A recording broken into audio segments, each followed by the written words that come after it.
Salam dan bahagia dari saya, Maya Ria Ignasia SAG, calon guru penggerak Angkatan 11 dari SMA Negeri 4 Sengatemila, Kabupaten Landak, Provinsi Kalimantan Barat. Kali ini saya akan memaparkan aksi nyata saya pada modul 1.4 Budaya Positif yang saya sajikan dalam sebuah video. Selamat menyaksikan. Adapun rancangan tindakan aksi nyata yang akan saya lakukan dalam menerapkan budaya positif yaitu melalui keyakinan kelas. Latar belakang. Setelah mempelajari modul 1.4 tentang budaya positif, saya ingin merevisi aturan kelas menjadi keyakinan kelas. Karena banyak sekali siswa yang melanggar dan tidak menerapkan aturan di sekolah. Hal ini mendorong saya untuk merubah mindset bahwa disiplin positif tumbuh dari keyakinan diri, bukan karena takut akan hukuman atau rasa malu. Adapun tujuan saya mengembangkan budaya positif di kelas dan sekolah, yaitu memupuk nilai kebajikan yang mengarah pada profil pelajar Pancasila. Tolak ukur. Siswa membuat keyakinan kelas dengan didasari nilai-nilai positif yang ada bersama guru dan siswa. Siswa mampu menerapkan dan menjalankan keyakinan kelas yang kemajuan. Adapun dukungan yang dibutuhkan, yang pertama, kolaborasi dengan rekan guru dan kepala sekolah, serta siswa agar tindakan yang telah disusun dapat dilakukan secara lancar. Yang kedua, tindakan belajar yang nyaman dan sarana untuk menumbuhkan budaya positif di sekolah. Yang ketiga, dukungan dari orang tua dalam melakukan tindakan budaya positif di rumah. Lini masa tindakan. Yang pertama, berkoordinasi dengan kepala sekolah untuk menyampaikan pentingnya budaya positif di sekolah dan meminta izin untuk melakukan diseminasi pemahaman materi budaya positif. Yang kedua, mengajak rekan guru untuk mengadakan diseminasi sesuai waktu yang telah disepakati. Yang ketiga, merefleksi dan mengevaluasi keyakinan kelas yang telah disepakati. Berikut dokumentasi diseminasi budaya positif yang saya lakukan di SMA Negeri 4 Sengatemila, Kabupaten Landak, Provinsi Kalimantan Barat. Selamat menyaksikan.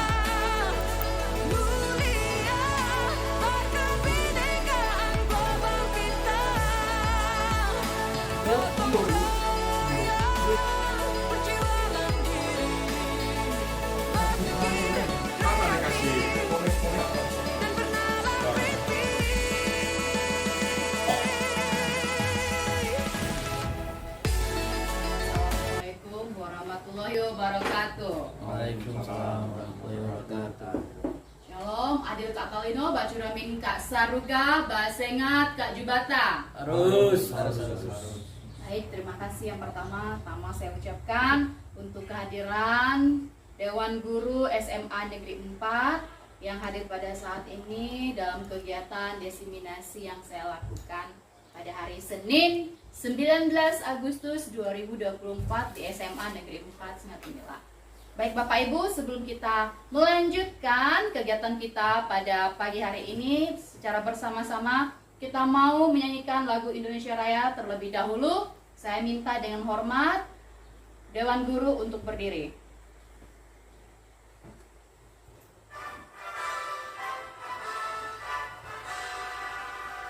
Indonesia tanah airku, tanah tumpah darahku.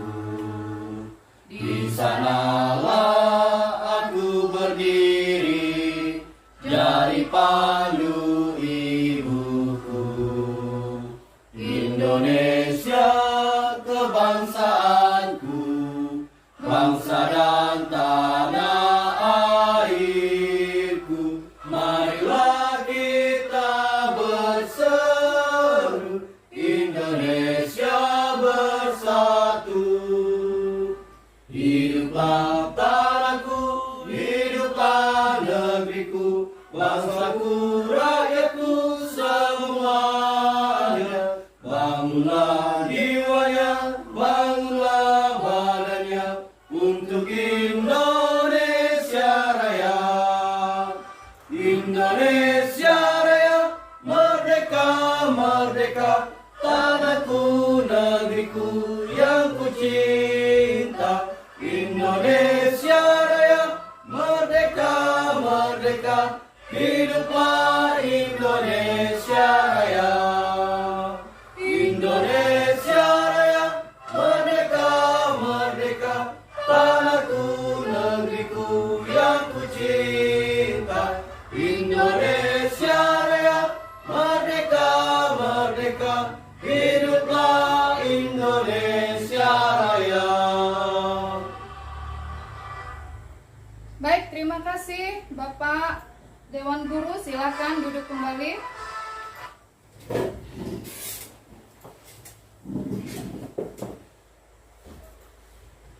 Baik, kita akan mau memulai desiminasi pada pagi hari ini. Terlebih dahulu kita mau buka materi dan slide-nya dulu ya Bapak Ibu.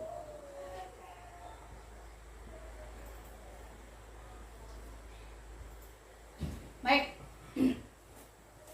Bapak Ibu, pagi hari ini hal yang paling indah bagi saya untuk pertama kalinya untuk melakukan aksi nyata dari modul yang telah saya lakukan, yaitu modul 1.4.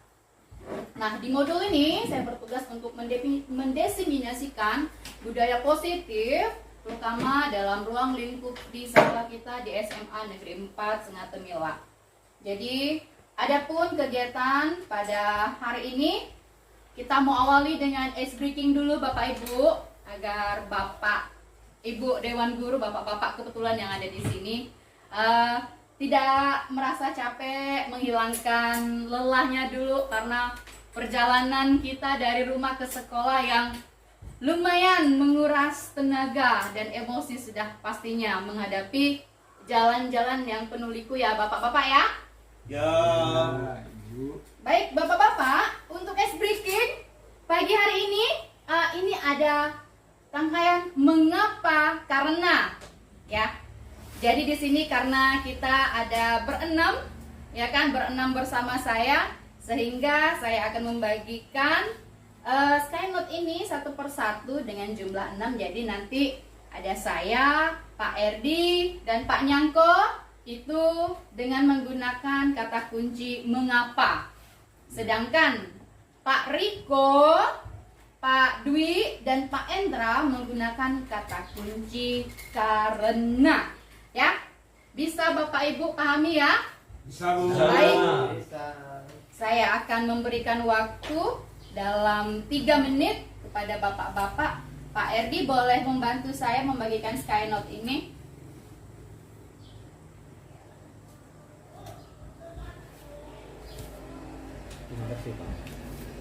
Gimana Bu tadi Bu? Siapa-siapa Kata yang kunci mengapa? kita mengapa. Jadi saya, Pak Erdi, dan Pak Nyangko itu mengapa. Mengapa? Menjelaskan mengapa. Sedangkan Pak Riko, Pak Dwi, dan Pak Endra menjelaskan karena, dengan tanpa diketahui satu sama lain. Baik, boleh kita mulai dari sekarang.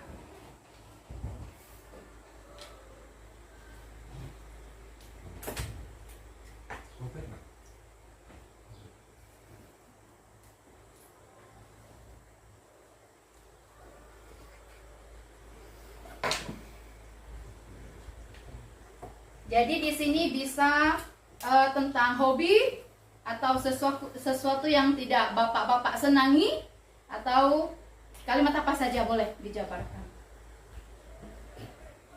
Baik bapak-bapak, sudah siap atau belum? Belum. Jadi nanti pasangan mengapa karena saya itu dengan Pak Riko, sedangkan Pak Erdi pasangannya dengan Pak Dwi, dan Pak Nyangko dengan Pak Endra pasangannya, ya.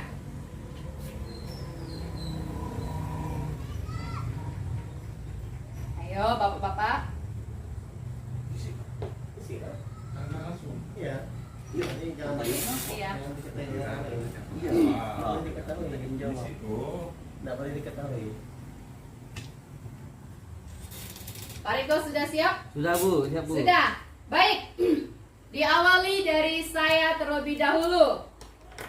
Mengapa saya suka traveling? Silakan Pak Riko menjawab. Karena bulat, besar dan berurat, Bu. Selanjutnya Pak Edi. Saya dengan siapa nih? Iya, tanya Dengan tanya saja. Pak Nyako kan? Pak Dwi. Aduh, iya. Oh Pak Dwi. Ah. Mengapa siswa-siswi tidak masuk hari ini? Karena diseminasi itu nyata. Oke. Selanjutnya Pak Nyangko. Oke, saya bertanya kepada Pak Endra, mengapa Bapak suka nonton sinetron? Karena saya menyukainya. Oke, tepuk tangan semuanya buat kita. Pas, Baik. pas. Pas ya. Jadi nanti ditempelkan, Bapak-bapak simpan saja dulu. Nanti di akhir kita akan menempelkan ini bersama refleksi. Selanjutnya kita akan mau melihat ada apa saja setelah ini. Nah, Bapak-bapak, jadi agenda kita pada hari ini kita awal dengan pembukaan.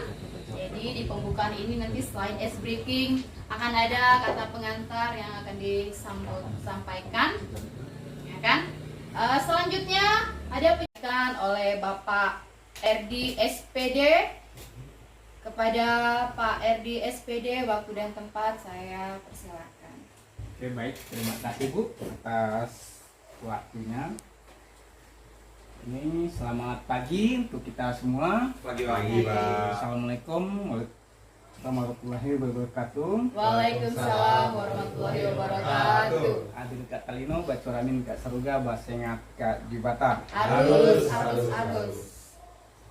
Ucap syukur kepada kita semua karena berkat yang di atas kita bisa berkumpul pada pagi hari ini, walaupun ada beberapa rekan-rekan kita yang tidak hadir karena terkendala mungkin situasi sangat jauh, kemudian mungkin karena hujan kemarin sehingga terkendala sedikit masalah di dalam perjalanannya.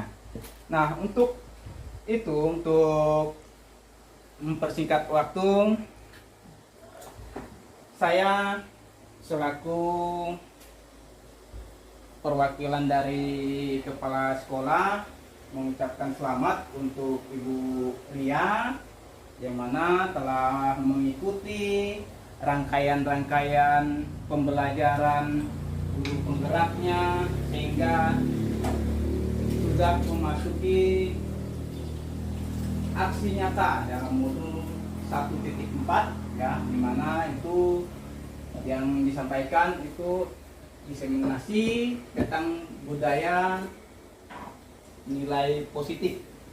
Nah, kami sebagai Bapak Ibu guru juga berharap ya, karena dengan adanya Ibu Ria ini bisa memberi dorongan kepada Bapak Ibu guru yang lain untuk memberi motivasinya ya, supaya mereka bisa ikut serta. Mudah-mudahan mereka bisa terpanggil ke guru penggerak angkatan berikutnya. Amin. Amin. Nah, untuk nilai ya, nilai dan pemberian materi pada budaya positif ini tentunya akan memberi kita arahan supaya kita ini memberi peserta didik kita menjadi yang lebih baik, dan tidak lupanya juga kita mengucap syukur ya, karena dalam adanya budaya ini bisa membuat kita lebih menguasai dan tertarik di lingkungan sekolah kita. Nah, walaupun sekolah kita ini jaraknya juga terlalu jauh dari Bapak Ibu guru, yang mana sekolah terpencil ya, walaupun ini sulit dijangkau oleh Bapak Ibu guru yang lain, sehingga ini menjadi pedoman lah untuk kita semua agar menjadi lebih termotivasi untuk kedepannya. Dan saya juga menyampaikan Bapak Ibu guru jangan pernah menyerah. Jadi kita beri bimbingan kepada siswa-siswi kita agar mereka menjadi yang terbaik. Tetap semangat dan berprestasi. Itu tentunya harapan kita bersama. Mungkin hanya ini yang bisa saya sampaikan untuk kita semua. Sekali lagi saya ucapkan selamat kepada Ibu Ria yang telah mengikuti guru penggerak ini. Tentu akan menjadi tahapan-tahapan yang sangat besar sehingga memberi kita jadi lebih termotivasi lah. Nah, akhir kata saya ucapkan selamat pagi Adil Kak Kalino Baculamin Kak Saruga Basengat Kak Jubata. Harus. Baik. Kembali ke pembawa. Terima kasih kepada Bapak Erdi yang sudah memberikan sepatah dua patah kata untuk kita dengarkan. Selanjutnya kita mendengarkan terlebih dahulu kata sambutan dari Bapak Dwi Susanto SPD selaku Dewan Guru yang mewakili rekan-rekan dari SMA Negeri 4. Kepada Bapak Dwi Susanto SPD, waktu dan tempat saya persilahkan. Baik, terima kasih Bu Ria atas kesempatan yang diberikan kepada saya. Adapun saran dari kami Dewan Guru, saya mewakili Dewan Guru atas nama Dwi Susanto. Kami tidak bisa hadir semua di sekolah hari ini karena terkendala cuaca, kemudian juga ada teman yang sedang berduka karena ada keluarganya yang meninggal. Jadi hanya ini yang bisa hadir. Kemudian untuk letak sekolah ini yang begitu jauh, bukan karena jauh seperti apa ya, karena memang masing-masing dari guru ini rumahnya jauh. Adapun guru yang dekat itu 2 orang, sisanya jauh dari Senakin, Ngabang, Pal 20, Jelimpo, Pauman, Paloan, dan Bengkayang untuk Bu Ria. Kemudian saya apresiasi untuk Bu Ria, Maya Ria Ignasia, SAG, karena dari P3K Angkatan 1, 2, dan 3, hanya Bu Ria yang lolos ikut seleksi CGP. Sementara kawan-kawan yang lain tumbang semua. Jadi kemungkinan untuk seleksi CGP Angkatan ke-12 masih akan ikut seleksi, dan semoga Bu Ria dipermudah dalam melaksanakan pendidikan untuk CGP-nya. Kemudian semoga nanti ketika sudah GP bisa bermanfaat bagi kami guru-guru yang menjadi rekan kerja Bu Ria, juga bagi sekolah, terutama siswa-siswanya.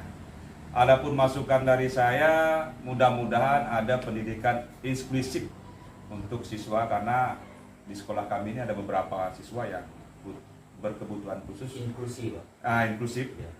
Jadi ada beberapa siswa yang memang butuh penanganan, sementara gurunya belum ada yang membidangi itu. Terima kasih. Saya rasa itu saja yang bisa saya sampaikan, Bu Ria. Terima kasih. Selamat pagi, salam sejahtera untuk kita semua. Adil Kak Kalino, Bacuramin Kak Saruga, Basengat Kak Jubata. Harus. Baik, tepuk tangan dulu buat Pak Dwi.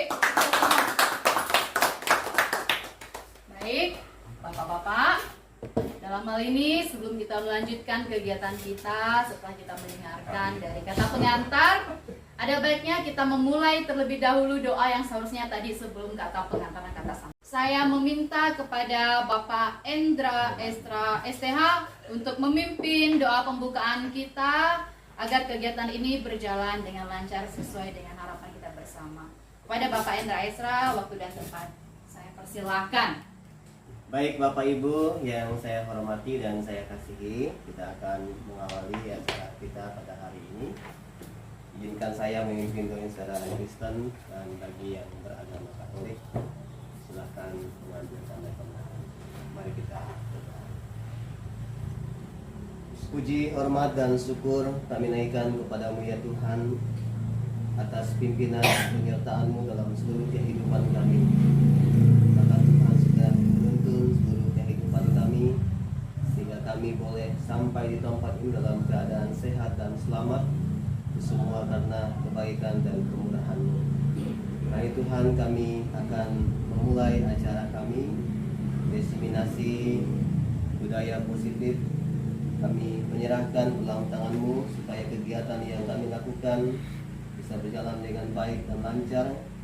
Di dalamnya Tuhan, kami boleh mengambil manfaat yang berarti dari kegiatan ini, sehingga kami juga sebagai guru-guru boleh dilengkapi dan kami semakin maju dalam kami menjalankan tugas dan tanggung jawab kami di SMA Negeri 4 Sengah Temilah. Terima kasih Bapa, kami menyerahkan acara kami dari awal ke tengah hingga berakhir ke dalam tangan-Mu.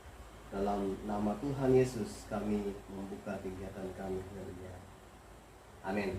Amin. Dalam nama Bapa, Putra dan Roh Kudus. Amin. Baik, Bapak-bapak. Slide selanjutnya, di sini ada kesepakatan dalam forum. Jadi dalam kesepakatan ini dari hasil kesepakatan kita bersama, namun saya tulis terlebih dahulu, apakah Bapak-bapak Dewan Guru bisa menjadi pendengar yang baik? Bisa. Bisa. Kemudian berkata-kata dengan bahasa yang sopan? Bisa. Bisa. Bisa berpartisipasi aktif? Insya Allah. Insya Allah. Nah, dalam hal ini apakah ada tambahan atau cukup? Cukup Bu. Cukup, baik. Kalau gitu kita lanjut ke slide selanjutnya.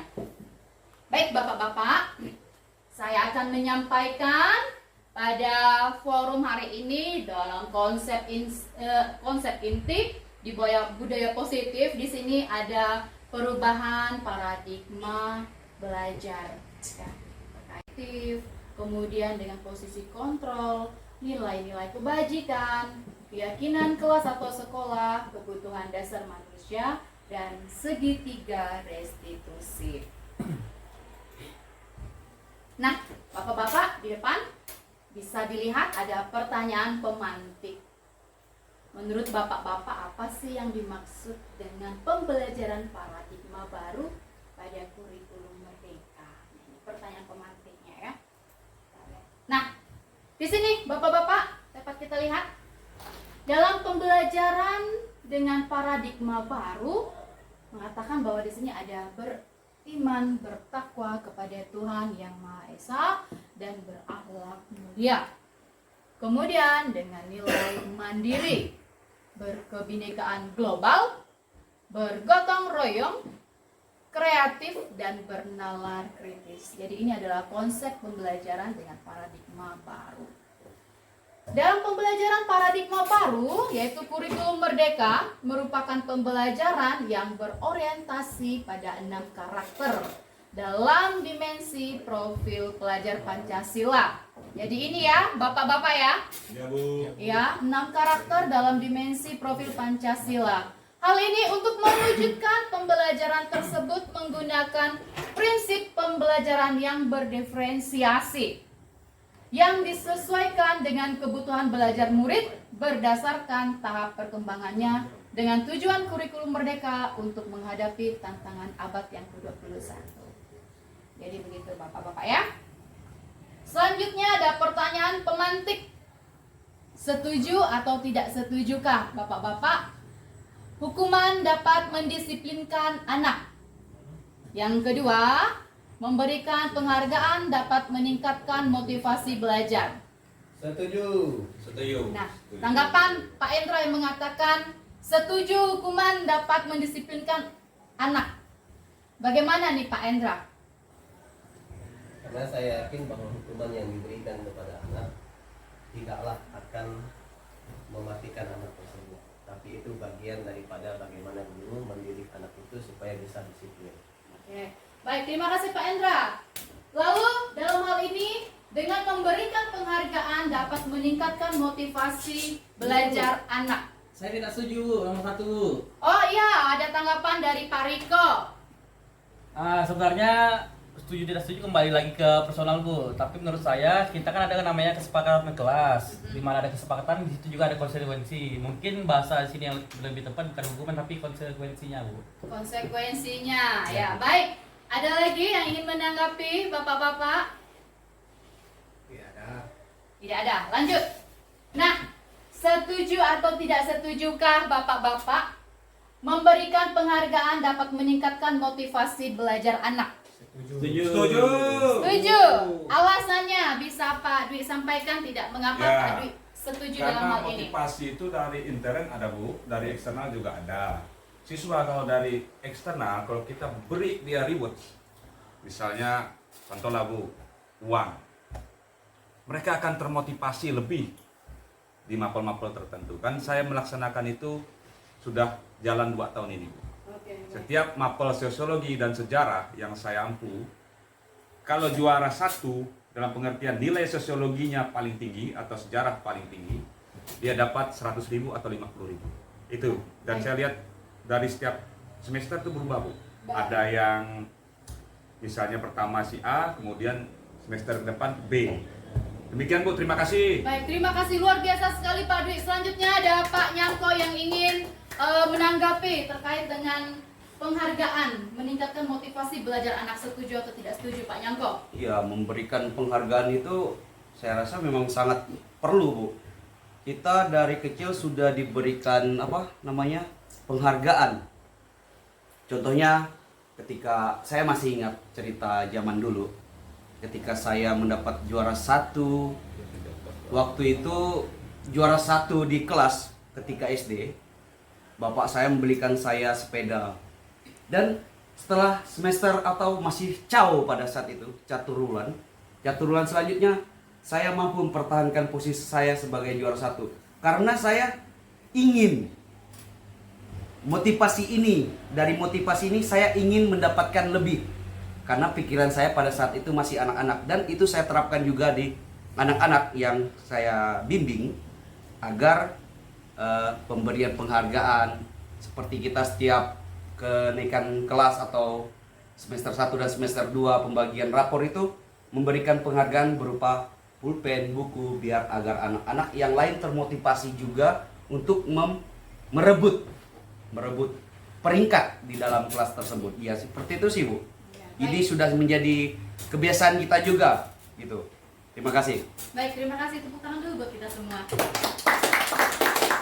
Nah, jadi dalam hal ini kita akan melihat slide selanjutnya terkait dengan hukum pendisiplinan dengan memberi guru mengontrol murid seperti ini. Nah, bahwa ilusi semua penguatan positif efektif dan bermanfaat.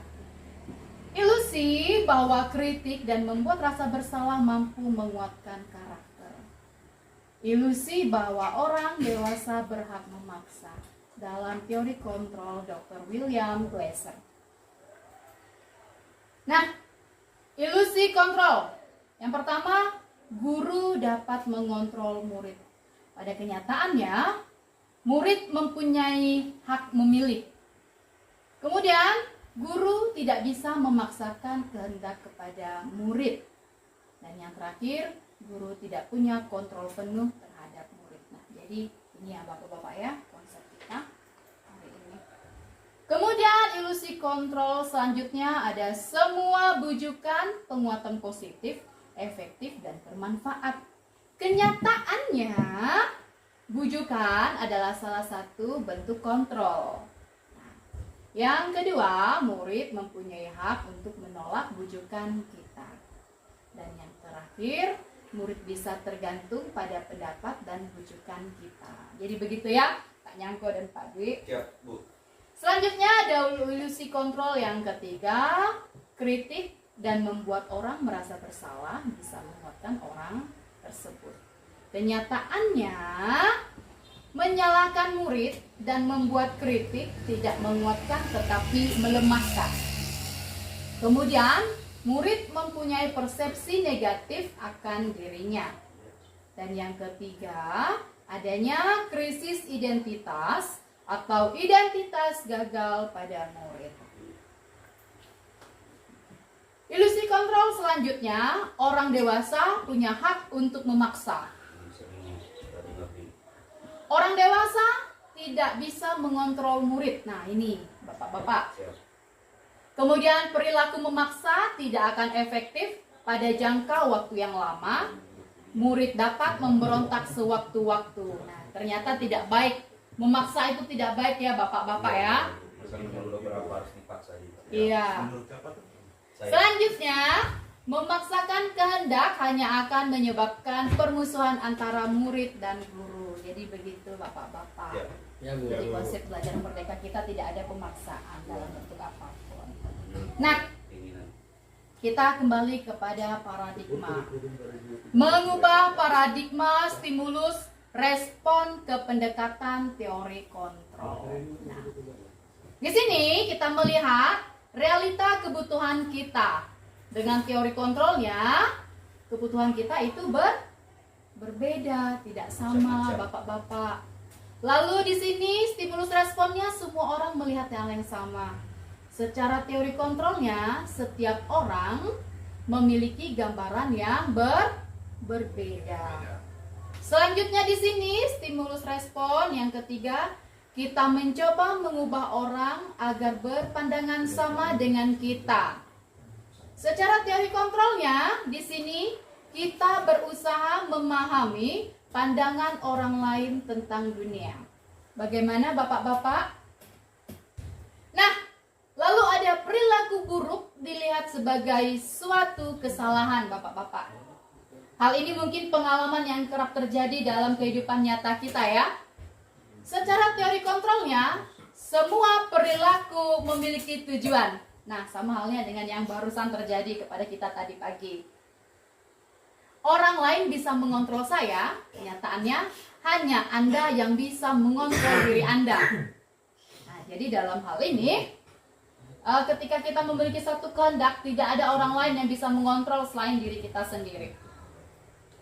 Lalu, saya bisa mengontrol orang lain. Kita mengontrol orang lain. Lalu ada pemaksaan ada pada saat bujukan gagal. Teori kontrolnya yaitu kolaborasi dan konsensus menciptakan pilihan-pilihan baru. Bapak, Ibu pasti sudah tahu tentang apa itu kolaborasi dan konsensus ya kan? Ya. Kurang tahu Bu, karena itu bahasa asing Bu. Kalau kolaborasi kami tahu, konsensus nih kurang tahu. Jadi konsensus ini Seperti adalah diseminasi ini kan sebenarnya penyebaran Bu. Kenapa Iya. harus diseminasi? Iya. Nggak gunakan kata penyebaran Bu ya. Iya, Terima nanti kasih, dulu. Bu. Ya, baik dulu Pak Dwi, nanti akan saya jelaskan. Nanti Pak Dwi bertanya tentang konsensus. Apa itu konsensus? Ya. Konsensus ini adalah kesepakatan. Ya, jadi kesepakatan dari kedua belah pihak. Jadi yang Enak bukan Indonesia. Iya. Jadi itulah konsensus ya. Jadi menciptakan suatu kesepakatan dengan pilihan-pilihan baru dengan berlandaskan dari dua belah pihak. Ya. Selanjutnya yang terakhir di sini saya menuliskan tentang model berpikir menang atau kalah. Teori kontrolnya model berpikir menang. Nggak ada kan Bapak mau pikir mau kalah. Ada Bu, saya Oh ada ya. mikir kalah. Iya, mungkin itulah kelebihan dari setiap pribadi karena memang konsepnya semua perilaku memiliki tujuan yang ini ya, berbeda ya. Nih stimulusnya nih Pak Dwi. Ya. Nah di sini dia teori kontrolnya, semua perilaku memiliki tujuan ya dengan setiap gambaran yang berbeda. Next, nah disiplin positif, kita mulai mau masuk ke inti materi kita, disiplin positif Bapak Ibu. Ada apa saja? Nah, disiplin positif dapat Bapak-bapak lihat bahwa disiplin positif berasal dari kata disiplina yang artinya belajar. Disiplin mengacu pada disiplin diri yang memiliki tanggung jawab terhadap apa yang dilakukan berdasarkan nilai-nilai yang diyakini.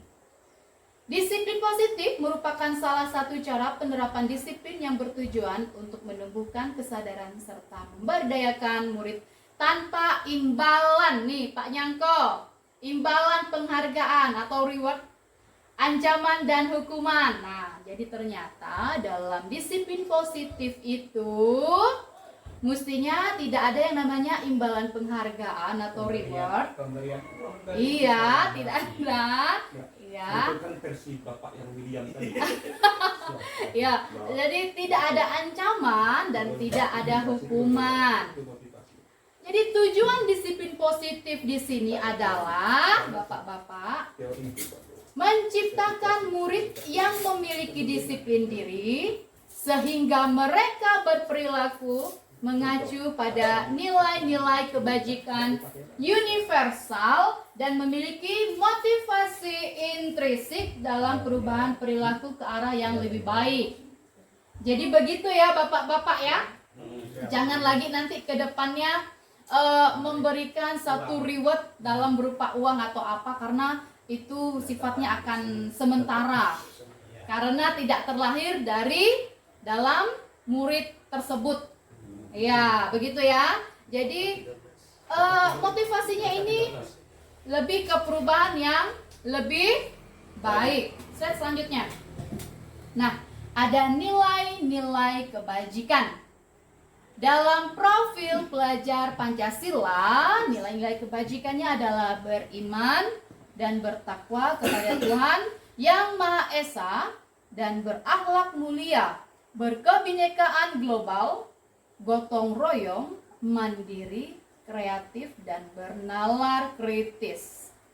Dalam nilai-nilai kebajikan, Ibo Primary Years dalam program PYP boleh dibacakan mungkin dengan Pak Riko. Silakan Pak Riko. Yang mana Bu? Yang ini Pak Riko. Ibu Primary Years Program. Iya.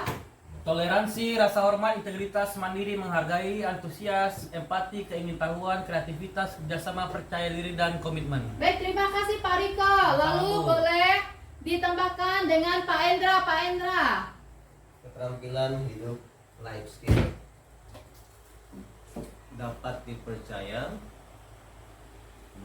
lurus hati, mendengar yang baik, tidak merendahkan orang lain, dan memberikan yang terbaik dari diri. Baik, Bapak-bapak. Rekan guru SMA Negeri 4. Dalam nilai-nilai kebajikan ini, dalam arti kata, semua sudah ada dalam diri kita. Tapi mungkin harus kita pertebal lagi. Terutama ini ya Bapak-bapak ya. Kita bisa melihat dalam sebelum kita membentuk profil pelajar Pancasila, hal yang terpenting adalah bagaimana cara kita menumbuhkan nilai-nilai kebajikan yang ada di depan ini. Yang pastinya sudah ada dalam kita. Tinggal bagaimana cara kita mempertebal nilai-nilai kebajikan ini. Slide selanjutnya. Nah, kita lihat ada apa ini Pak Nyangko? Foto Bu. Foto Bu Ria. Iya, foto saya, dan ini apa tulisannya? Kebutuhan dasar manusia. Ini apa tulisannya? Kebutuhan dasar manusia. Kebutuhan dasar manusia. Kira-kira apa-apa saja sih kebutuhan dasar manusia ini? Kita lihat ada apa-apa saja ya Pak Erdi ya? Banyak. Banyak ya? Nah, Betul Pak, betul banyak. ya betul. Dalam kebutuhan dasar manusia, segala sesuatu yang kita lakukan untuk mendapatkan apa yang kita inginkan. Seluruh tindakan yang kita lakukan memiliki tujuan tertentu, dan semua usaha terbaik yang kita lakukan adalah dalam rangka kebutuhan dasar kita terpenuhi dengan baik. Itu kebutuhan dasar kita. Premier. Iya, premier. Nah, jadi di sini dalam kebutuhan dasar tadi yang kata Pak Erdi banyak, ternyata dikelompokkan menjadi 5 kelompok besar nih Pak Erdi. Ya. Bisa Pak Erdi bacakan yang pertama? Bertahan hidup, Bertahan hidup meliputi aspek makan, pakaian, tempat tinggal, keamanan, dan kesehatan. Nah, jadi ini kebutuhan dasar manusia dalam aspek bertahan hidup. Ada makan, pakaian, tempat tinggal, keamanan, dan kesehatan. Selanjutnya, aspek yang kedua itu ada apa ini Pak Riko?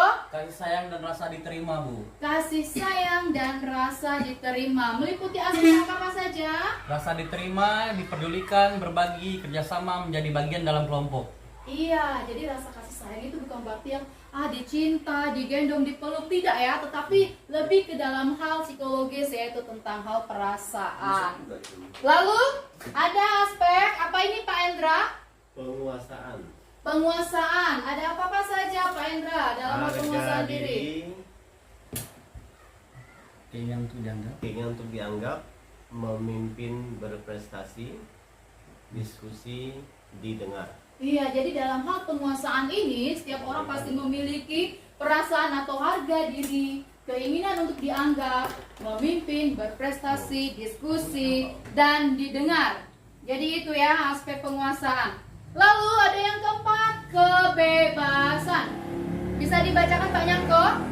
Ya, kebebasan itu meliputi dari mandiri, memiliki pilihan, mencoba hal baru, mampu mengendalikan arah dirinya. Itu Iya, ya jadi aspek itu kebebasan ya. kebebasan. Jadi itu kebebasan ya Bapak-bapak ya. Selanjutnya yang terakhir boleh minta bantu oleh Pak Dwi SPD. Bang apa Bu? Di sini Pak Dwi. Saya Labun Jauh. Orang Punjau ya Pak Dwi ya. Lupa bawa kacamata. Pak Riko boleh bantu Pak Riko. Ya Bu, kesenangan yang kelima Bu. Apa ini Kesenangan kesenangan itu ini? bermain, humor, antusiasme, dan tertawa. Baik, terima kasih tepuk tangan dulu buat kita semua. Salah satunya umur tadi itu Pak Dwi Bu ya. Iya. Nah, jadi ternyata humor yang dilemparkan oleh Pak Dwi keseharian kita di sekolah ternyata merupakan salah satu kebutuhan dasar dalam aspek kesenangan. Ya, jadi dalam aspek-aspek ini pasti ada dalam diri kita sebagai dari kebutuhan dasar manusia. Jadi bukan hanya kebutuhan dasar kita saja ya sebagai dewan guru, tenaga pendidik, tetapi juga para peserta didik. Nah, kita lihat di sini setelah ada kebutuhan-kebutuhan dasar manusia, ada motivasi perilaku manusia. Sini ada saya dan beberapa siswa. Nah, kita lihat di sini motivasi perilaku manusia. Yang pertama itu ada untuk menghindari tidak kenyamanan atau hukuman. Kedua, ada untuk mendapatkan imbalan atau penghargaan dari orang lain. Nah, ini motivasi intrinsik. Nah, ini dia motivasi dalam intrinsik, ya, menghindari ketidaknyamanan dan untuk mendapatkan imbalan. Sedangkan di sini motivasi intrinsik, jadi ada dua nih motivasi perilaku manusia nih. Ada motivasi intrinsik dan intrinsik. Ada ekstrinsik dan intrinsik. Ekstrinsik dan intrinsik Pak Nyangko. Kita lihat motivasi intrinsik ini untuk menjadi orang yang mereka inginkan dan menghargai diri sendiri dengan nilai-nilai yang mereka percaya. Jadi nah ini tadi dan Pak Dwi tadi itu ini dia. Nih, motivasi ekstrinsik dari dalam, Dari ya kan? luar. Dari luar, iya. Oh, ternyata menyimak bapak-bapak ya. Itu kan Ibu hanya mengecoh ya Bu. Iya, tahu. baik, terima kasih. Itu Cuma baru Pak shopping. Dwi nampak Bu. Mau kurang layak. Nah, ada posisi kontrol restitusi. Ya. Nah, dalam posisi kontrol restitusi ini kita sebagai pendidik kita memiliki beberapa posisi kontrol dalam menguasai bagaimana cara kita mengatasi suatu permasalahan di ruang lingkup pembelajaran peserta didik. Nah, bisa kita lihat slide selanjutnya, Bapak-bapak. Ada berapa posisi kontrol guru, Bapak-bapak? Ada 5. 5 Bu. Ada 5 posisi kontrol guru terhadap peserta didik, murid atau siswa. Yang pertama ada apa Pak Erdi? Penghukum. Bank hukum. Yang kedua apa Pak Nyangko? Membuat merasa bersalah. Pembuat rasa bersalah. Yang ketiga ada apa Pak Hendra? Teman. Teman. Dan yang keempat apa Pak Riko? Pemantau. Yang selanjutnya apa Pak Riko? Pak Dwi tahu Bu kayaknya Bu. Tidak nampak matanya. Manajer. Manajer, baik. Jadi dalam hal ini 5 posisi kontrol guru. Yang pertama adalah sebagai penghukum, yang kedua ada pembuat rasa bersalah, dan yang ketiga sebagai teman, dan yang keempat pemantau, dan yang kelima adalah manajer. Dalam hal ini ada pertanyaan, Bapak-bapak kira-kira dalam posisi kontrol yang mana? Ya kan? Sebelumnya kita mau lihat dulu posisi kontrol penghukum. Penjelasannya, guru percaya bahwa cara dia yang terbaik. Dan yang selanjutnya, guru menggunakan hukuman fisik maupun verbal seperti kamu salah terus, selalu, pasti selalu kamu yang terakhir. Kemudian ada patuhi aturannya ya, awas kalau salah. Nah ya, ini posisi kontrol penghukum. Selanjutnya ada posisi kontrol pembuat rasa bersalah. Guru menggunakan intonasi yang lebih rendah, lemah lembut, atau mungkin keheningan untuk membuat situasi yang tidak nyaman. Ya. Kemudian guru menggunakan kalimat agar murid merasa bersalah atau kasihan pada guru seperti ibu sangat kecewa kepada kamu. Kemudian berapa kali ya Bapak harus memberitahu kamu? Dan yang ketiga, kalimatnya ketiga yang paling sering nih, bagaimana kalau orang tua kamu tahu atas kesalahan kamu? Iya, jadi seperti itu posisi membuat rasa bersalah. Selanjutnya ada posisi kontrol sebagai teman. Saya yakin kita paling sering menggunakan posisi kontrol ini ya Bapak-bapak ya. Paling sering. Penjelasannya, guru menggunakan kalimat persuasif dan intonasi atau nada ramah untuk mengontrol murid. Yang kedua, guru menggunakan humor dan mempunyai hubungan baik dengan murid. Dan yang terakhir, menggunakan kalimat yang positif dan jenaka seperti ayo belajarlah demi bapak atau demi ibu. Ya sudah, kali ini tidak apa-apa, ibu maafkan dan bantu bereskan ya. Nah, ini adalah posisi kontrol. Ingat bapak-bapak, dalam posisi kontrol sebagai ini mungkin sering kali kita gunakan di keseharian. Tapi pada akhirnya kita akan melihat posisi mana yang baik untuk kita seharusnya. Posisi yang keempat adalah posisi pemantau. Nah, ini juga baru digunakan pagi ini kita nih, Pak Nyangko. Ya. Guru selalu mengawasi murid dan bertindak sesuai pada peraturan sekolah dan konsekuensi. Kemudian kedua, menggunakan data, catatan, dan perhitungan yang digunakan sebagai bukti atas perilaku seseorang. Dan yang ketiga, mengingatkan konsekuensi saat terjadi pelanggaran seperti peraturannya apa? Apa yang telah kamu lakukan? Konsekuensinya apa ya? Nah, itu ternyata dalam posisi kontrol pemantau yang baru saja Pak Nyangko lakukan tadi pagi. Dan yang terakhir adalah posisi kontrol manager. Nah, kira-kira ini digunakan tidak dalam diri kita? Saya ingin bacakan dulu. Silakan. Yang pertama, guru mendukung murid untuk menemukan solusi atas permasalahannya sendiri. Yang kedua, guru mempersilahkan murid mempertanggungjawabkan perilakunya. Kemudian, guru mendukung murid untuk merdeka, mandiri, dan bertanggung jawab. Dan yang terakhir, menggunakan institusi untuk mengajak murid menganalisis keadaan untuk memperbaiki kesalahannya dengan kalimat seperti apa yang kita yakini, apa rencana kamu untuk memperbaiki ini. Terima kasih. Iya, baik, terima kasih Pak Riko. Selanjutnya, refleksinya adalah posisi kontrol manakah yang sering saya lakukan selama menjadi guru? Kira-kira Pak Erdi, posisi kontrol yang mana nih Pak Erdi gunakan dalam 5 posisi kontrol sebagai guru untuk menghadapi masalah murid kita di SMA Negeri 4 Singatemila? Kalau saya berfokus pada penghukum. Penghukum? Ya. Ya, alasannya kenapa Pak Karena Erdi?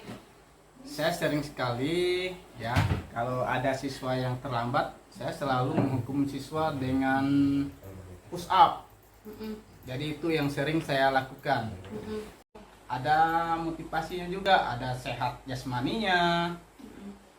Ya, dengan adanya pemberian hukuman disuruh push up, ya itulah sehatnya. Ya, itu saja, Bu.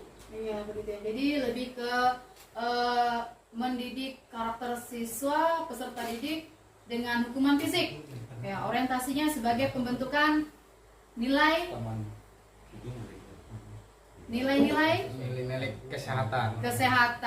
Baik, selanjutnya kalau Pak Nyangko, bagaimana Pak Nyangko?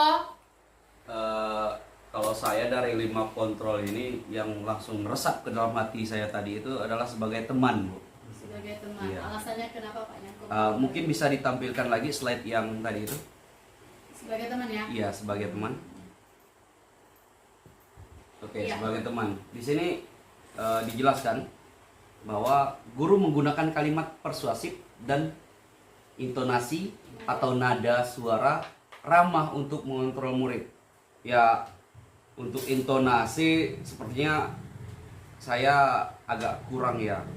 Maksudnya kurang karena saya kelihatan muka saya ini pemarah. Tapi tidak seperti itu. Saya juga bisa ramah sebenarnya kan. Jadi yang selanjutnya adalah guru menggunakan humor dan mempunyai hubungan baik dengan murid. Ini saya ini.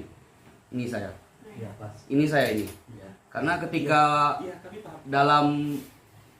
dalam kelas atau dalam ruangan atau di luar ruangan pun saya tetap merasa ya cara terbaik untuk mendekati orang atau menjelaskan sesuatu kepada orang atau siswa itu adalah dengan cara humor. Dan mungkin tidak semua, dan mungkin ada beberapa murid yang tidak suka dengan gaya humor saya, tetapi saya rasa itu salah satu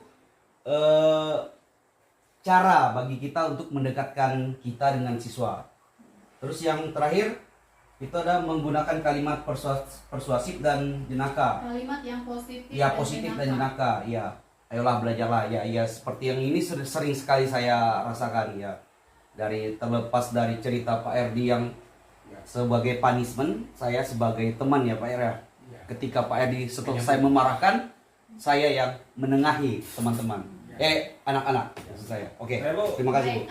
Bagaimana Pak Dwi? Posisi kontrol yang mana Pak Dwi? Saya mau suruh Bu, menugaskan Pak Riko melihat yang tadi 5 tadi itu. Pak Riko, bagian tengah tuh apa Pak Riko? Teman sebelahnya Pemantau. dan sebelahnya lagi. Manajer. Saya tiga-tiganya tuh Bu. Ya, begitu ya. Ya, Luar itu aja Bu. biasa sekali. Teman, kita mantau, kemudian kita yang manajemen di kelas itu sebagai pilot. Tapi Oke, terima kadang kasih. Bapak biasa suka membuat merasa bersalah, Pak. Nggak pernah saya buat merasa Bapak nolak bersalah. siswa, Pak, untuk mengerjakan PR. Oh, enggak. Mereka saya beri kesempatan terus. Tanya itu yang bawa kamera itu. Baik, selanjutnya Pak Endra. aja, Bu ya. Iya, baik. Pak Endra. Kalau saya sih lebih kepada penerapan sebagai teman. Karena jumlah siswa di markas saya itu kan sedikit. Jadi saya harus bisa menempatkan diri sehingga mereka bisa belajar dengan baik. Dan saya yakin dengan menempatkan diri sebagai teman, mereka juga akan termotivasi untuk bisa melakukan tugas mereka tanpa harus ada intimidasi daripada kita sebagai seorang guru. Itu saja, Bu ya. Baik, terima kasih. Dan terakhir Pak Riko. Dalam hal ini, posisi kontrol apa saja sebagai guru yang sering kali Pak Riko lakukan? Karena saya baru di sekolah ini, Bu. Kalau di sekolah selama itu saya lebih ke pemantau dan manajer. Karena di tiap sekolah biasanya kita berbagi tugas. Dan saya memposisikan diri saya di sekolah ini sebagai teman karena saya ngerasa di tugas-tugas lain sudah diambil alih oleh Bapak Ibu guru yang lain. Makanya seandainya pun tadi ada yang Pak Erdi contohkan tadi sebagai penghukum, menurut saya itu pun juga yang sewajarnya. Karena saya tahu karakter Bapak Erdi, orangnya yang lemah lembut, dan itu pun hanya untuk kasus tertentu, dan hukumannya atau konsekuensinya tadi juga yang ringan saja, hanya untuk sebagai pengingat dan pembatas siswa ketika mereka melakukan sebuah pelanggaran. Ya, saya setuju Bu. Oke, baik, terima kasih. Tangan dulu buat kita.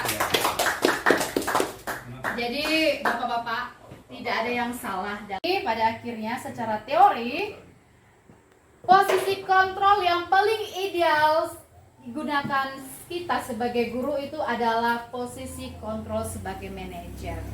Ya, karena dalam posisi hal kontrol sebagai manajer ini kita bisa menjaga batasan kita sebagai pendidik, tetapi tetap mendampingi peserta didik mengalihkan ke hal-hal yang lebih positif. Nah, dalam hal ini bapak-bapak bisa ngelihat tidak ya? Nggak bisa Bu. Mungkin kita Makin kecil Bu. skip saja ya. Ya, Nah, ya. kita balik ke keyakinan kelas atau sekolah. Pertanyaannya, bapak-bapak pernah dengar nggak tentang keyakinan kelas atau sekolah? Pernah Bu. Pernah ya? Hanya dengar saja. Dengar saja. Saya belum, Bu. Belum ya? Pak Erdi, bagaimana Pak Erdi? Sudah pernah dengar tentang keyakinan kelas atau sekolah tidak? Kayaknya belum. Belum ya? Ya, memang. Pak Nyangka bagaimana, pernah tidak? Baru kali ini sih, Bu. Tapi secara menanggapi dari kata per kata sih bisa dipahami. Bisa dipahami. Iya. Kalau Pak Endra bagaimana Pak Endra? Kalau saya sih baru hari ini dengar. Baru hari ini ya.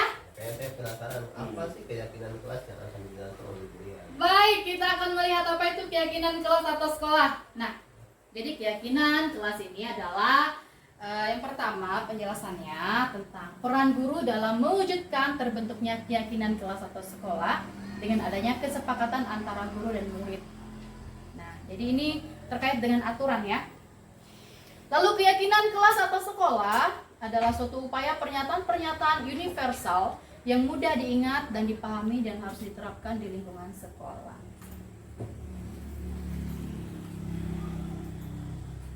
Nah, jadi ini proses pembentukan keyakinan kelas, Bapak Ibu. Bersifat abstrak berupa pernyataan. Kemudian universal dibuat dalam pernyataan. Positif kalimatnya sedikit saja agar mudah diingat, sesuai dengan kondisi kelas dan sekolah sehingga mudah diterapkan, bersedia meninjau kembali keyakinan kelas dari waktu ke waktu. Jadi, pertanyaannya, mengapa tidak peraturan kelas saja? Mengapa harus keyakinan kelas? Nah, mengapa? Di sini dia. Mengapa kita memiliki peraturan harus menggunakan helm bila mengendarai kendaraan roda 2? Ini pertanyaannya. Menjawab tentang pertanyaan besar mengapa tidak peraturan dan mengapa harus keyakinan kelas. Yang kedua, mengapa kita memiliki peraturan 3M menggunakan masker, mencuci tangan, dan menjaga jarak 1,5 meter.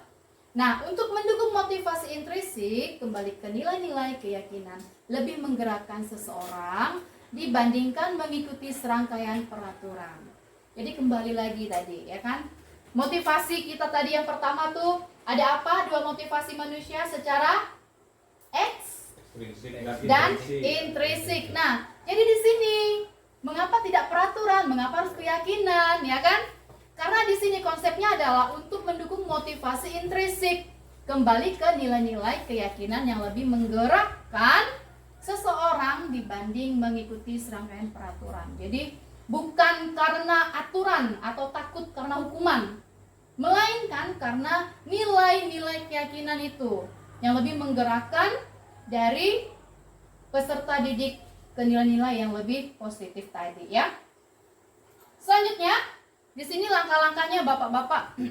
Nah, untuk keyakinan kelas ini nanti diwajibkan untuk para wali kelas membuat keyakinan kelas berserta peserta didiknya. Sebagai wali kelas ya Pak Nyangko ya, di sini ada Pak Nyangko ya. Nanti Pak Nyangko harus membuat keyakinan kelas bersama dengan para murid nih Pak Nyangko Ya. di kelas 12. Nih langkah-langkahnya yang pertama itu membuat aturan minimal 10 aturan. Ya. Jadi dalam membuat aturan ini Pak Nyangko wajib melibatkan peserta didik di kelas. Ya, wajib.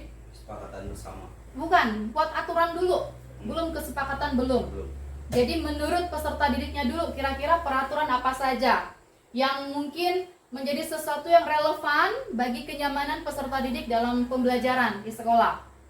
Kedua, setelah membuat aturan, Pak Nyangko mengubah peraturan menjadi kalimat yang positif. Jadi kadang peserta didik kan, Pak tidak boleh merokok, Pak jangan buang sampah sembarangan gitu kan. Nanti Pak Nyangko alihkan ke kata-kata yang lebih positif, misalnya murid wajib membuang sampah pada tempatnya.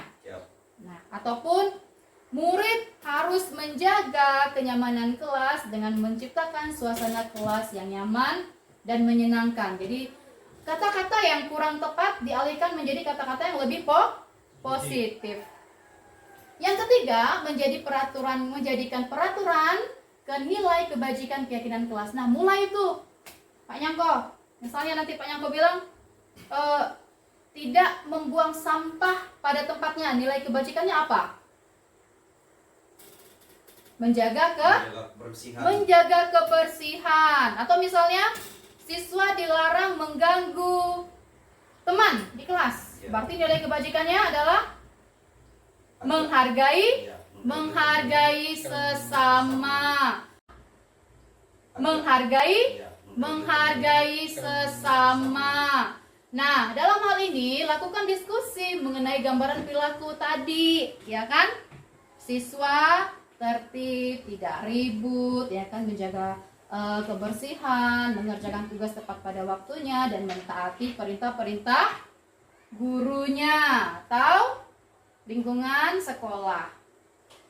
Dan yang terakhir nih Pak Nyangko, ada berdiskusi mengenai peran seluruh warga kelas. Nah, ini tidak hanya menekankan pada murid terkait dengan peran ini Pak Nyangko, tetapi juga guru, ya.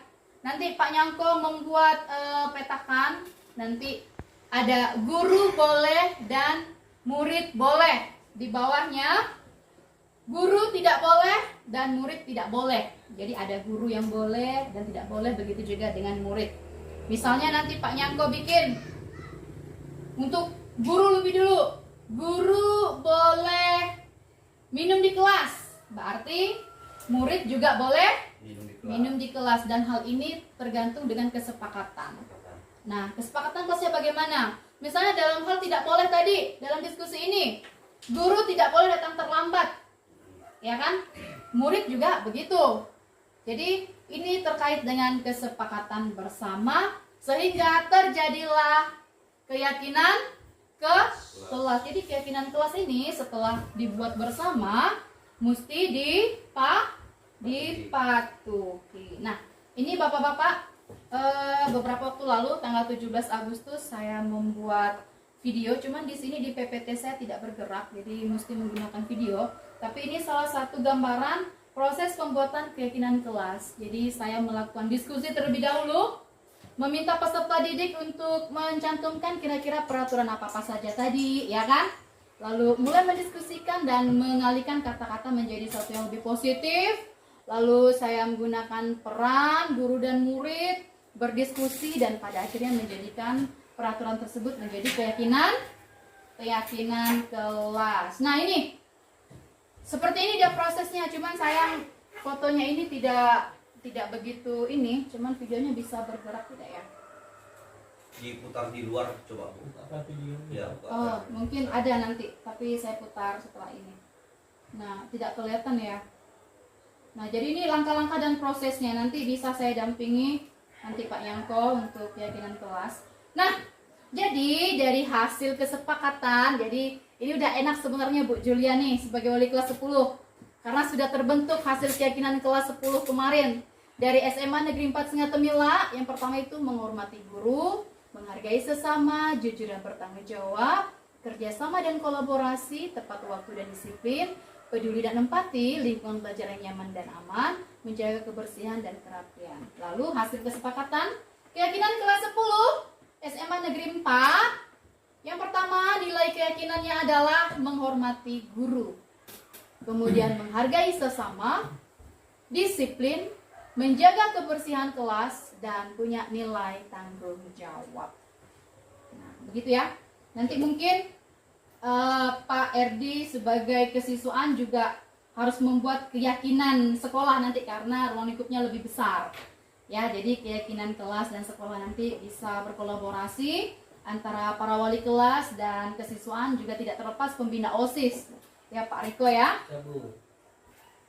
Lalu ada segitiga restitusi. Apa sih segitiga restitusi itu? Pernah dengar enggak tuh Pak Endra? Nah, ini juga. Sama, belum. Belum ya? Belum pernah ya? Belum. Pak Riko? Restitusi pernah dengar Bu, segitiga juga pernah dengar, tapi dua kata digabungkan saya belum paham Bu. Iya, Pak Erdi gimana Pak Erdi? Saya hanya tahunya segitiga. Segitiga apa, Pak? Segitiga ya, bangun ruang segitiga ya. Bukan bangunan Bu, segitiga. Kalau Pak Dwi gimana nih? Saya yakin Pak Dwi ini kan literasinya luar biasa nih. Ya, saya pernah dengar Bu, kalau hanya dengar untuk segitiga apa tadi itu? Segitiga restitusi. Ya, itu pernah dengar. Cuma kalau untuk pemahamannya belum. Belum ya? Baik, kita lihat segitiga apa itu? Segitiga restitusi. Jadi di sini restitusi adalah proses menciptakan, bisa dilanjutkan Pak Riko? Restitusi adalah proses menciptakan kondisi bagi murid untuk memperbaiki kesalahan mereka, sehingga mereka bisa kembali pada kelompok mereka dengan karakter yang lebih kuat. Restitusi juga merupakan proses kolaboratif yang mengajarkan murid untuk mencari solusi untuk masalah mereka, dan membantu murid berpikir tentang orang seperti yang mereka ingin menjadi atau tujuan mulianya dan bagaimana mereka harus memperlakukan orang lain menurut Gosen di tahun 2024. Iya, jadi menurut teori Gosen Baru, ya? Iya, sangat baru sekali ya. Baru Fresh. sekali. Nah, jadi restitusi adalah proses menciptakan kondisi bagi murid dalam memperbaiki kesalahan. Jadi dalam restitusi ini kita tidak boleh ngejas ya, pasti memiliki alasan ya. Bapak-bapak ya. Ada 9 ciri restitusi. Bisa dibacakan Pak Erdi? Bukan Semangat, Pak. untuk kesalahan, namun untuk belajar dari kesalahan. Duanya, memperbaiki hubungan. 3, tawaran bukan paksaan. 4, restitusi menuntun untuk melihat ke dalam diri. 5, restitusi mencari kebutuhan dasar yang mendasar. Tindakan 6, restitusi diri adalah cara yang paling baik. 7, restitusi fokus pada karakter bukan tindakan. Yang ke-8 itu restitusi fokus pada solusi. Yang ke-9, restitusi mengembalikan murid yang berbuat salah pada kelompoknya. Nah, jadi itu ciri-ciri restitusi. Jangan salah ya Bapak-bapak ya, restitusi. Jadi kadang ada yang salah tuh, bukan restitusi tapi disebutnya prostitusi. Jadi di sini kata-kata ini adalah restitusi, yaitu proses mengembalikan siswa pada hakikatnya. Ya. Nih, menciptakan kondisi murid dalam memperbaiki kesalahan mereka. Nah, jadi ini. Nah, seperti ini. Tadi kita membahas tentang apa itu restitusi ya kan? Jadi mengembalikan murid pada hakikatnya kan, menjadi ke arah yang lebih baik. Nah, segitiganya ini. Nah, maksudnya jadi segitiga ini adalah proses atau langkah-langkah yang dilakukan dalam proses dialog yang dijalankan oleh guru agar menghasilkan murid yang mandiri dan bertanggung jawab. Proses yang pertama itu adalah menstabilkan identitas dulu. Ya, nanti kita lihat. Kemudian setelah menstabilkan identitas, Bapak-bapak bisa melakukan tindakan yang salah, validasi tindakan yang salah. Jadi menanyakan kepada murid itu sendiri. Ya, jadi bukan dari keputusan kita yang menyatakan kesalahannya, tetapi menanyakan langsung kepada siswa terkait dengan kesalahan apa yang telah dia lakukan setelah kita menstabilkan identitas. Yang terakhir, menanyakan keyakinan. Nah, setelah kita bertanya tentang kira-kira kesalahan apa yang dilakukan, kita tanyakan dalam hal ini kira-kira keyakinan kelas yang mana, begitu kan? Yang telah dia langgar. Next. Nah, yang pertama adalah kita melakukan menstabilkan identitas. Dilakukan berdasarkan prinsip bahwa membuat kesalahan adalah bagian dari proses pembelajaran yang nantinya akan menggeser identitas yang gagal ke arah identitas yang sukses. Jadi menyadarkan siswa dulu nih, ya, menstabilkan identitas. Selanjutnya validasi tindakan yang salah di sini. Ada gambar siapa nih Bapak-bapak? Ibu dan siswanya. Iya, ini siapa nih siswanya nih? Sukoco itu. Baik. Saduin Nah, dulu, saduin. saduin ya. Jadi ya benar. Tindakan yang salah dilakukan berdasarkan prinsip bahwa setiap perilaku berupaya memenuhi suatu kebutuhan. Nah, jadi validasi yang salah ini suatu tindakan siswa yang dilakukan untuk memenuhi suatu kebutuhan tadi, kebutuhan tertentu sehingga guru atau orang tua akan bergeser dari pemikiran stimulus, respon menjadi proaktif, serta akan lebih mengenali dan mengakui kebutuhan murid atau anak. Dan yang terakhir ada menanyakan keyakinan. Nah, ini ada siapa nih? Dimas.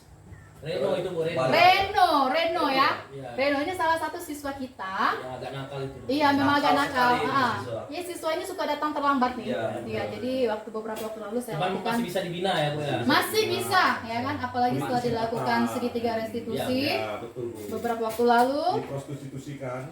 Restitusi Pak Dwi. Iya. Jadi di sini saya menanyakan keyakinan yang dilakukan dengan memberikan pertanyaan-pertanyaan yang bermakna kepada murid, yaitu Reno tadi, untuk memunculkan motivasi secara intrinsik, jadi dari dalam, ya, dari dalam, sehingga mampu mengaitkan keyakinannya dengan tindakan yang salah, ya, Bapak-bapak ya. Nah, di video segitiga restitusi ini perlu saya putar ya, Bapak ya. Kami mau nonton dulu. Boleh, dengan senang hati saya kasih tontonannya.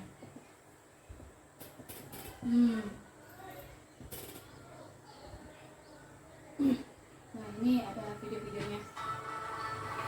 Sabar ya Bapak-bapak. Nah, ini proses pembuatan keyakinan kelas, hanya sedikit saja potongannya.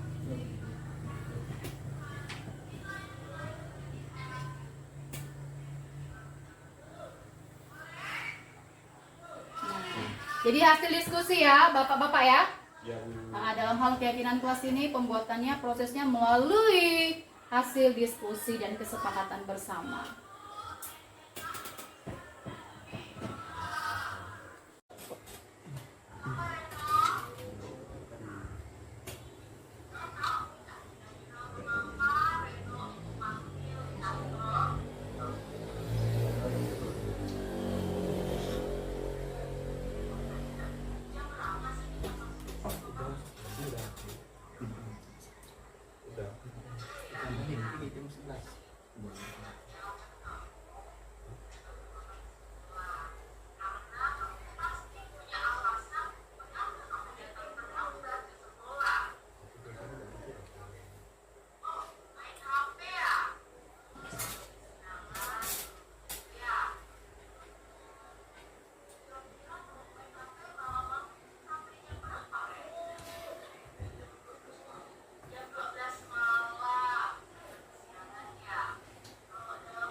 Nah, Bapak-bapak, tadi barusan kita sudah melihat video segitiga restitusi yang saya lakukan kepada salah satu peserta didik kita, yaitu Reno Mardianto. Jadi dalam kasus ini siswa tersebut sering datang terlambat ke sekolah. Ya, ternyata setelah saya melakukan proses restitusi, siswa ini ternyata sering tidur larut malam karena main HP. Ya, jadi maklumlah, terkait dengan perkembangan zaman, anak-anak senang sekali memainkan game-game online di HP mereka, sehingga memakan waktu yang sangat luar biasa lamanya. Pada akhirnya anak ini sering bangun kesiangan dan datang terlambat ke sekolah. Akhirnya di sana saya melakukan proses dan langkah-langkah segitiga restitusi. Yang pertanyaan menstabilkan dulu, tadi Bapak-bapak sudah mendengarkan kan? Pertanyaan apa saja yang saya gunakan untuk menstabilkan identitas peserta didik? Nah, dalam hal ini sebagai wali kelas dan pembina OSIS juga kesiswaan harus nih nanti menerapkan segitiga restitusi untuk meminimalisir sesuatu yang tidak kita inginkan terhadap peserta didik tentunya. Cukup ya Bapak Ibu ya dalam video ini ya. Kita kembali ke materi kita.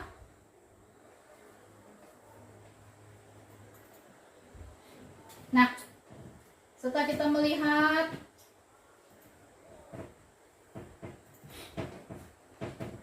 bahan kita ini tadi, Bapak Ibu, langkah selanjutnya di kesimpulan dari semua materi yang sudah kita terima, seorang guru itu yang baik memiliki kemampuan mewujudkan budaya positif di sekolah.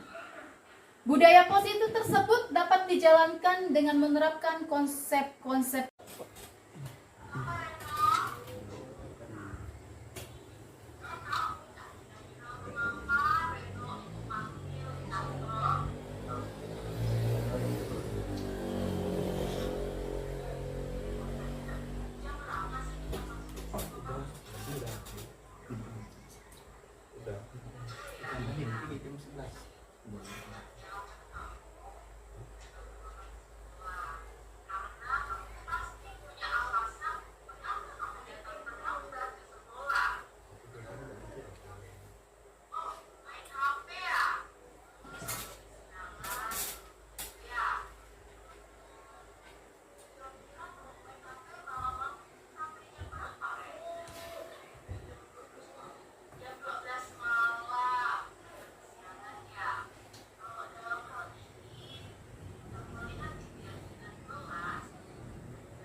Nah, Bapak-bapak, tadi barusan kita sudah melihat video segitiga restitusi yang saya lakukan kepada salah satu peserta didik kita, yaitu Reno Mardianto. Jadi dalam kasus ini siswa tersebut sering datang terlambat ke sekolah.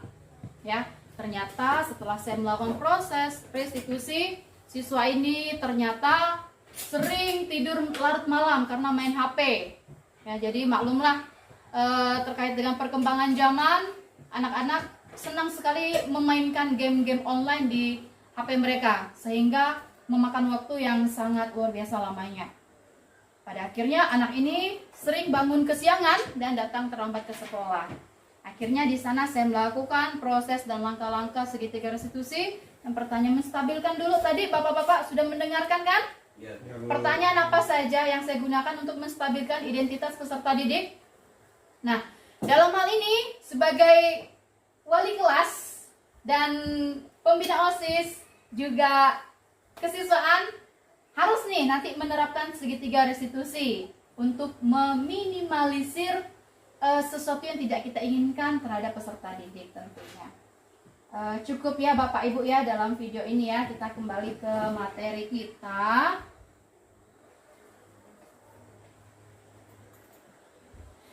Nah, setelah kita melihat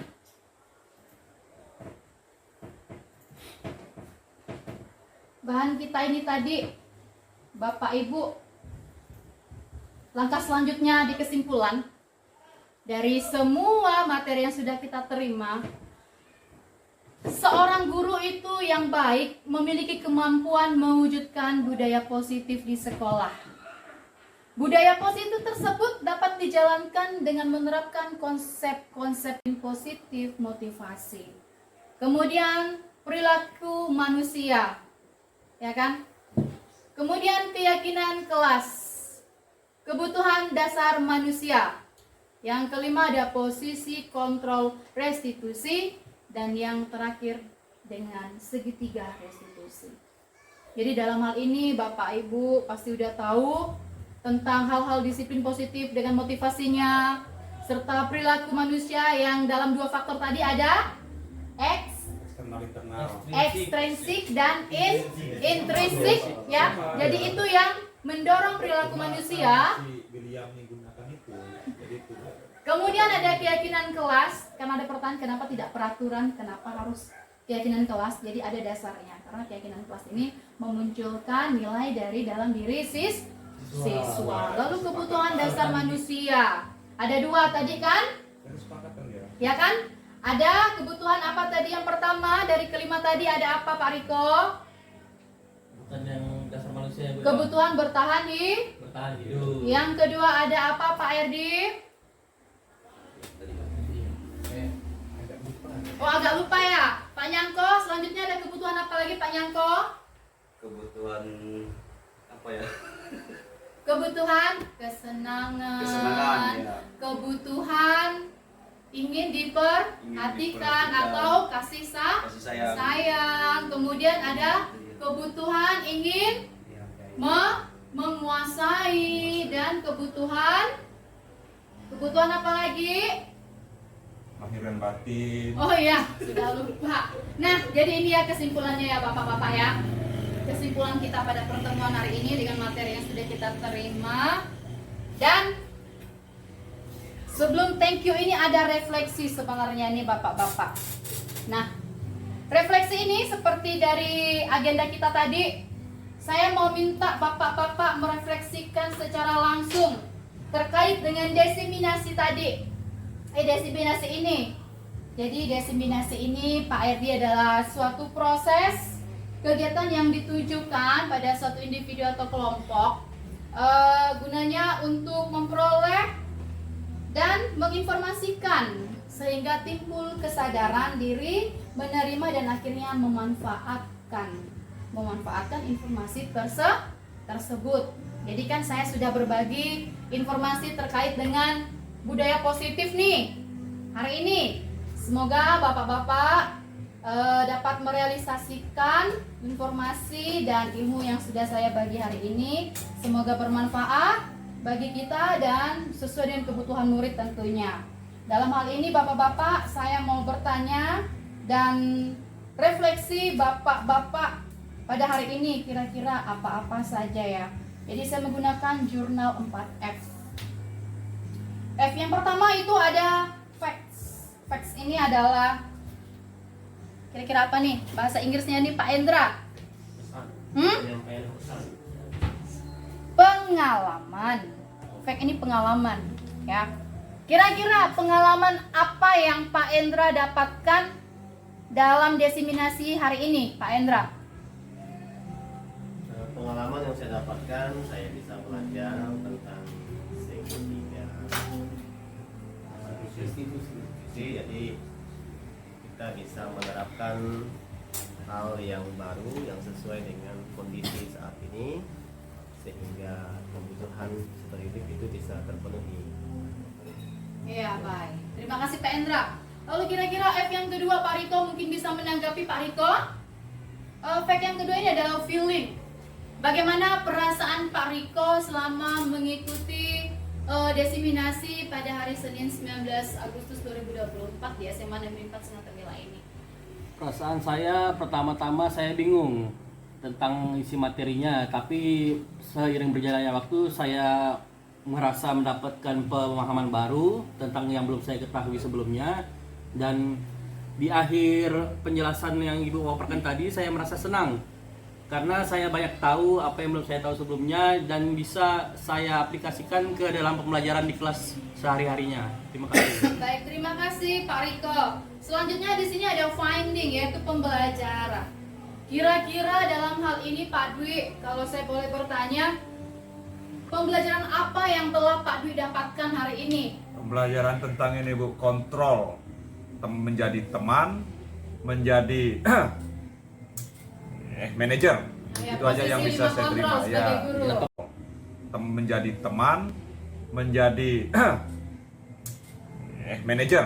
Ya, Itu aja yang posisi bisa lima saya terima kontrol ya. sebagai guru. Dan pemantau tadi, Pak. Pemantau, teman, pemantau dan manajer. Itu aja Bu. Oh, itu saja ya. Dan yang terakhir saya boleh bertanya kepada wali kelas 12 nih, kepada Pak Nyangko. Future, yaitu penerapan ke depannya.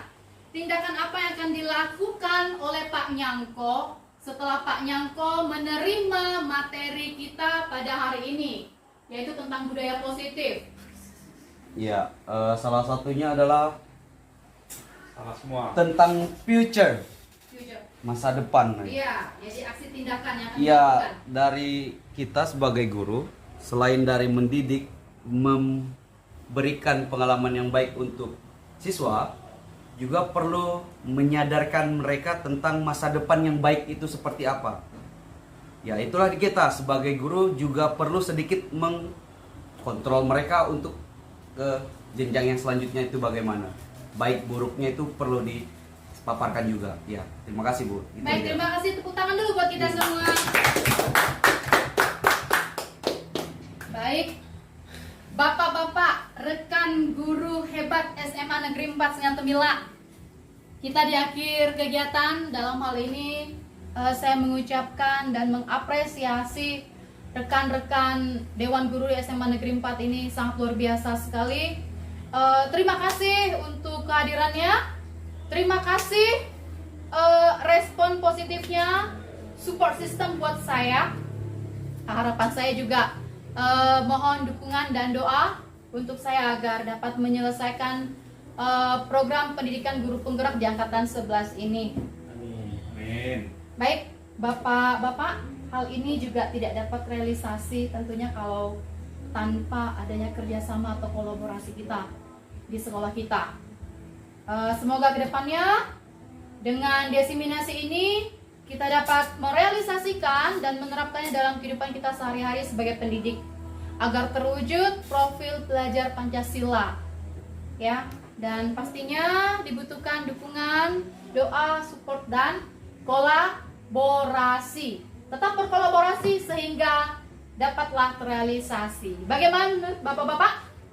Ya Bu. Setuju? Setuju. Oke. Selanjutnya saya ucapkan terima kasih karena awal pertemuan tadi kita awali dengan doa pembukaan, maka di akhir ini kita akan menutupnya dengan doa penutup. Saya minta dengan hormat kepada Bapak RD sebagai Wakil Kepala Sekolah yang mewakili untuk memimpin kita dengan doa penutup. Baik Bapak Ibu, kita bersikap doa.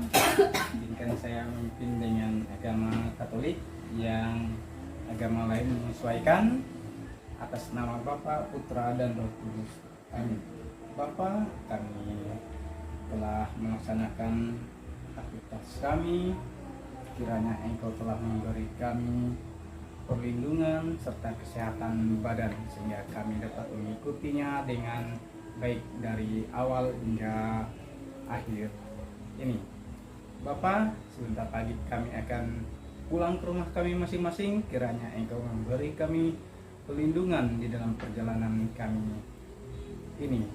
Hanya ini yang dapat saya sampaikan melalui Putra-Mu Yesus Kristus, Tuhan antara kami. Amin. Atas nama Bapa, Putra dan Roh Kudus. Amin.